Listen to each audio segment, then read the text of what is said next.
The purpose of married life is to support the process of inner bonding in ourselves, with Christ, to support that process of relating to our feelings as the adult self with the help of Christ. It's meant to support that through the process of outer bonding, but not to replace it, because if it replaces it, then things become destructive. Now, we could also describe, we could say in contrast, the religious vocation is to care for your inner child as the adult with Christ, and to serve him as Lord, as spouse, and as lonely, relating to him comprehensively in parent, adult, and child ego states, noting that we are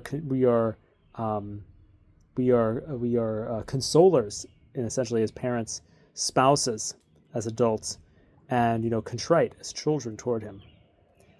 The married vocation is to care for your inner child as the adult with Christ, and to serve him as Lord, as spouse, and as lonely, relating to him as parent, adult, and child in that way as well. But also that using that as a foundation for relationship with outer parents. It could be your in-laws, could be your own parents, to an outer spouse, and to outer children. What's more is that the religious vocation also relates to other kinds of outer parents, like superiors. The outer spouse is really the Eucharist. And the outer children are, we could say, the inner child, meaning the feelings and needs of the poor, for example, and the inner child of Christ in the others. So we're nurturing, we're building up the life of Christ in other people. So we're kind of being a spiritual parent, a spiritual mother, a spiritual father, rather than simply being, being a physical one. But there's still this kind of way of bonding that happens.